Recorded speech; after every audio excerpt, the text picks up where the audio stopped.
Well, we are spiraling toward the release of Return to Clockwork City for the Elder Scrolls Legends, and as you would expect, since the last time I covered card reveals and kind of did mini reviews, we've had plenty more reveals. So yet again, we're going to take a look at some cards. This time there are 5 new cards to cover. We're going to kind of talk about ways that you might use them and their potential power level. Once again, this is with the caveat of we have not yet seen the full expansion, so some of these might rise or fall depending on existing synergies that we just don't know about, right? So we're just kind of blind guessing based on what's been revealed so far and what cards already exist. So without further ado, let's just dive right in and see what we got. So first up, we have Daring Heist. Daring Heist is a 3-cost agility action. You draw 2 cards, but in order to play this card, you have to have damaged your opponent with a creature in each lane. Now, a couple of things to consider about this. One, it doesn't seem very good on the surface, especially when you compare it to Crusader's Assault, and we'll dive more into that in a minute, but you do have to remember that this is just agility and not a class card, and class cards do tend to be more powerful. The other thing is that it just says a creature in each lane has damaged your opponent. So tricks like Archer's Gambit, for example, might actually allow you to trigger it with 1 creature because you can ping from one side and attack from the other. It does not say 2 different creatures, so in theory that should work, but that's just not very good, right? So like if you're wasting Archer's Gambit and this card, you're basically paying 5 magicka and using 2 cards to get 2 new cards. It's pretty horrible. It's not something I recommend. Overall, this just feels weird. Like, it gives agility a card draw tool, and I think it's pretty clear this is meant to be used for aggressive decks. Typically, controlling decks don't want to hit your opponent because, specifically, you don't want to break their runes, but also in agility, you don't want to break your cushion for draining. So agility in the past, they don't really have like burst heal options that are not drain, right? They have things like Giant Bat that has drain. They have the new Fabricant is going to have drain. They have the Werebat that has drain. Snake-Tooth Necklace, drain, right? Drain is the source of your healing if you play agility. So if you're playing an agility-based control deck, you typically don't want to do any damage to your opponent because you want as much cushion as possible so that you're not breaking runes, not giving your opponent resources while you try to recoup some of your life. So something like this in a controlling deck feels pretty bad because unless you're also hitting with the drain creatures, you're not really getting the benefit of giving yourself that cushion, and instead you're trying to draw cards, which, quite frankly, agility control decks also don't usually struggle to draw cards. They have things like Thieves Guild Recruit for great cycling. They have Eclipse Baroness for the late game.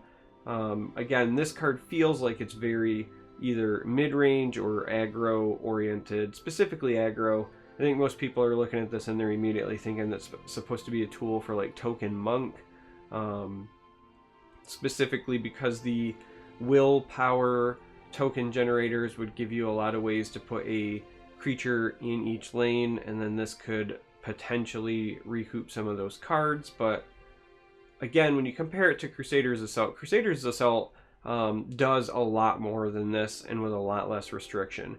Worst case scenario, it's a little bit of extra reach, right? Crusader's Assault sometimes is that little oomph to get you to lethal. The +2 to an attack is not inconsequential. It also provides breakthrough, so you can run over things, so it provides utility on top of the reach. And then it also has the potential to draw 2 cards and potentially even more. Cheeky things like putting it on a raiding, a Relentless Raider, excuse me. If you get multiple triggers with the Relentless Raider, then you can actually draw 4 or 5 cards. It's kind of a sight to behold.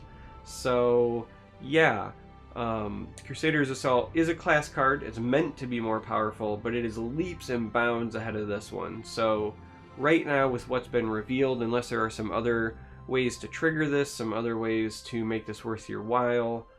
This just feels really lackluster, even in aggressive strategies, because it doesn't provide any extra utility and it's very conditional. Yeah, that's where I am on Daring Heist as of right now. So it doesn't feel very good with what we know. Let's move on to the next one. Next up we have Hallowed Deathpriest. This is an endurance card. It's a 5-cost 3/5. It's a skeleton, so it can die to Dawnbreaker, but it has a very cool and interesting summon effect. When you summon this, your opponent takes the highest cost creature in their hand and they transform it into a shriveled mummy. So a shriveled mummy is the same card created by like Mummify. It is a 2-cost 2/2 and endurance with no stats. So the idea is that you play this card and, hopefully that Parthenax, that Odaving, maybe it's Encano, whatever it is, their big late game bomb gets kind of neutered, right? It's just a vanilla 2/2 for 2. This card feels like it has the potential to be very powerful, but it's interesting because the 3/5 stat line for 5 with no other abilities, so no guards, no wards, no breakthroughs, nothing. It's just a 3/5 for 5. Feels really lackluster, right? So in an aggressive deck, that's probably not good enough to cut it. So now you're really kind of looking at either mid-range or control. In control, it's interesting because it doesn't help you secure the board, but it does let you potentially break late game mirrors. So this card is very good in a control versus control mirror. You can deny Manticoras, deny Mirac, all those great cards. Depending on the kind of control you play, so if it's like Sorcerer or Spell Sword, or any, I guess technically if you run like a Night to Remember, but I was thinking, Dark Rebirth, Winterhold Illusionist, there's all those flicker effects, so you can like really neuter a hand potentially in a control mirror match. So this card shines in control versus control. This card also has the potential to break very close mid-range mirrors. So if you're in a mid-range mirror and you guys are scrapping, right, fighting back and forth for board control, neither one of you has managed to snowball in front of the other, then this card can be backbreaking because this might, for example, remove your opponent's Eclipse Baroness, remove that Vigilant Giant. If it's like Sorcerer, it could hit that Bone Daddy. So in very close, tight games, it can be really good. The problem is that the 3/5 stat line, if you're not in a close game, is going to do nothing to help you. It's not really impactful enough on its own to help you like gain an edge on the board. It's certainly not going to help you catch up from behind. So you have to either be ahead and you're trying to punish your opponent's ability to catch up, or you have to be like very close and not get punished too much for the weak stat line here. So I think the power of this card is going to depend on a couple of things. It's going to depend on how much control we see in a post-Clockwork City meta, and how many like mid-range mirrors rely on quality finishers. So if it's not, a meta where those are rampant, this card might not be worth the slot. Again, it's kind of an interesting and cool tech card, and there's some neat things you can do with it, and it could make some really cool highlight reel plays. One of the other interesting things is like there's a legitimate chance you could play this and never even know how it impacted your opponent. We might hit like a Ward Crafter, but that might be the only creature they have, right? So you just kind of don't know. I'm curious to see if the animation still plays even if they have no creatures in hand, or whether or not that's a piece of information this card provides that could potentially increase the value. This card is definitely going to be a nightmare for people like me who live stream the game, and I value chat interaction, so I don't stream on a delay, and this is like the stream sniper special, right? Instead of playing it on curve, you wait till somebody has something juicy and you're, doing the stream snipe thing, and you just snatch the best card from the hand. Kind of a bummer. So, you know, the only other card we've seen that was similar that would punish your hand was Barter, but that was at least a random selection. So even if somebody was running Barter, which rarely happened because that card's also pretty bad, there wasn't a guarantee that they would hit something. But this, for stream sniping purposes, you know, if you look at their hand and they don't have any late game threats, you just hold it and then they draw that Manticore and you eat it. It can be some feels bad moments. So I do expect this card to see play, if not for the stream snipe thing alone, but also because, again, it is really good in the control mirror. But how impactful it is going to be hard to see.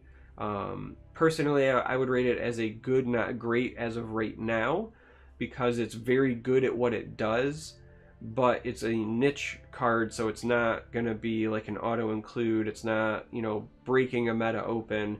It's just a very good tech card for when it's a control-heavy format. And that's my current assessment. Next up, we have Reverberating Strike. So this was the first action that was actually revealed. I know that I already talked about Daring Heist, but this was the first action of the new set that was revealed. This is a 3-cost intelligence card. It does 3 damage to a creature, and then all enemy creatures with the same name also receive said damage. So what's interesting is that the initial 3 damage can be done to any creature, but then the follow-up part is all enemy creatures. So in theory, you know, if you have a creature like Nahagleave that can't be targeted by your opponent, but you and your opponent both have a Nahagleave, you could target your own to damage your opponents. That seems cheeky. This does not go face, so the instant comparison, because it's 3 for 3 damage, is to Crushing Blow. Crushing Blow does go face, so it gives you a little bit of reach, but it is not an intelligence card, and it does not potentially create 2-for-1 plays. This card, however, no reach, but it is an intelligence card, so that may matter if we go back to like an intelligence heavy mid-range format and you want to run Cunning Ally. This helps your Cunning Ally count. Also, this does potentially create 2-for-1 plays, specifically great against token decks. Not necessarily a 2-for-1 there, because all the token generators you know, are still 1 card, right? So if you use this and you kill the 2 tokens from Scouting Patrol, it's technically a 1-for-1 still. Same thing with like Imperial Reinforcements. But if your opponent's played more than 1 of those, yeah, this nukes them all. Similarly, though, the way that this becomes a great 2-for-1 tool is if your opponent plays like, you know, 2 5th Legion trainers. This would mop up both. You know, they slap down 2 Mighty Allies, heaven forbid. This mops up both. So it's hard to tell if this is going to be better than Crushing Blow, worse than Crushing Blow. I think it's in the same vein, and it's going to be more of a preference thing. Again, I think that this card is, much like the previous card, kind of a niche card, in that the meta will dictate how good it is. Again, I think it's good, not great. I think it's great in Arena because it's, you know, quality removal, and it's always great in Arena. But in Constructed, if you're not seeing a lot of token strategies, if you're not seeing a lot of decks that are running, you know, cheap multiples that you want to get rid of, then it's only as good as a Crushing Blow, and maybe a little worse. And if you are seeing decks that either run a lot of tokens, you know, if there's a new support that generates a bunch of things and people start playing that, this might target those. So there is some potential, but right now I would say good, not great. Again, niche tech card. May or, you know, may not see play depending on the meta. So that's my assessment of this one. Speaking of support cards that may or may not generate tokens, the next one we're going to look at is the first support card of the new set that's been revealed. This is a willpower support. It is called Reconstruction Engine. It's a 3-cost that has 5 uses, and it says activate, give a friendly creature -1/-1, and then summon a 1/1 reconstructed spider. The person who revealed this did say that these will be Dwemer. So obviously this is a great way to, you know, flood the board with Dwemer if that is in fact the kind of deck you're playing. But it's interesting to me because it's also in willpower, and willpower has a lot of token generators. And so pairing this with something like Divine Fervor allows you to just start going wide on activation, right? So if you have a bunch of tokens and you have a Divine Fervor out and they're all 2/2s, you can give one of them -1/-1 to make a new 1/1 that immediately becomes a 2/2. And you kind of just keep spawning out. That's an interesting, bit of potential. I also think about this card with potential last gasp effects. So this is like a great way, for example, to self-sacrifice Balmora Spymaster outside of things like Soul Split, buffing it so it can swing into things, etc. So last gasp creatures that may be tricky to trigger or that your opponent might avoid triggering, this would give you an out. Another cheeky use is Spell Sword with Imprisoned Deathlord. There are sometimes there's a scout version and then there's a Spellsword version of a deck that runs things like Siege Catapult and Imprisoned Deathlord, and the idea is that you play these big bodies for cheap and then you silence them and then they can attack. The Reconstruction Engine would allow you to put your minuses on Imprisoned Deathlord. So like you play the 7/7 for 4, he's basically useless, but you throw a -/ on it and you get a token, and you throw a -/ on it and you get a token, and he's just soaking for your Reconstruction Engine. But then when you finally silence it, the silence also removes the debuffs. So not only do you get all of your stats back, but then you also then can attack with it. So is that going to be like good enough for constructed play? Probably not, but it's certainly going to be cheeky fun. It'll be an interesting meme deck. It'll make for some good YouTube highlight reels. So I'm kind of excited about that, I'll be honest. Yeah. This one I think is very dependent on what else we see. Right now, I would say that this is kind of relegated to meme status, whether it's the Deathlord deck or a Dwemer deck. Neither of those in the past have shown the ability to be highly competitive. I'm not saying that you can't win with them. I'm just saying that they're not going to be, a top tier deck by any means. So unless there's something else that comes out that has great synergy with this, right now it's only, kind of a meme card. And that being said, it's a fun one, but right now we're going to label it with the meme status until we see more. And the last card that we are taking a look at today is the Riften Lawkeeper. This is a 4-cost 4/4 in willpower. It's a Nord. Interesting thing about it is because it's Riften Lawkeeper, we can speculate we might see the Riften location for the story mode.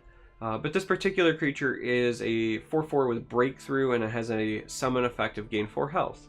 Pretty straightforward, not half bad for a common. In fact, because it's a common, because it's got a decent stat line and a great summon effect, and a little bit of utility with Breakthrough, I think this is going to be fantastic in Arena.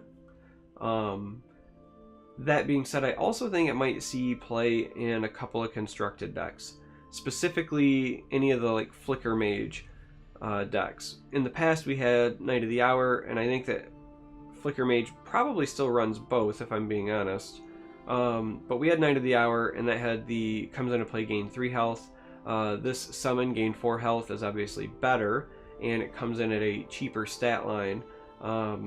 The Breakthrough is actually kind of a drawback in terms of control decks, because if you're trading with lower creatures, you're gonna, have damage spill through, and you might accidentally break a rune, give your opponent a card, potentially a prophecy for extra tempo.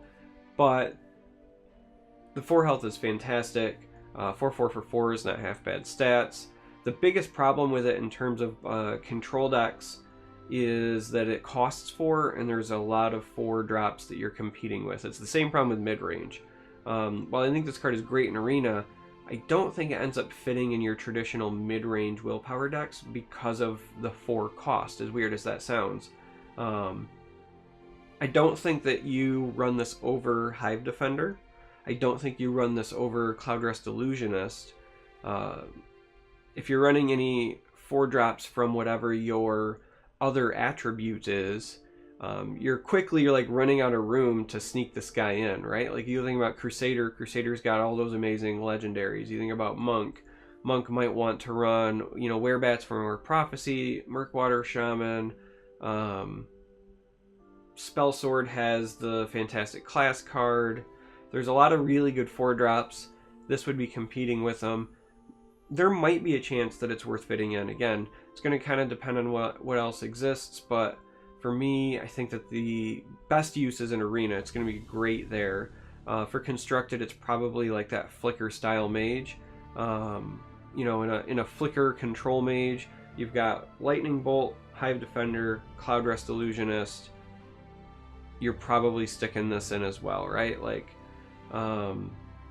That's a lot of 4-drops, but you also want to make sure you have a quality 4-drop, because when you go to 5, you have Winterhold Illusionist, and hopefully you've played this guy on 4. Maybe you trade with a lower creature, and then you flicker him out and back in with the Illusionist, so you gain some more health.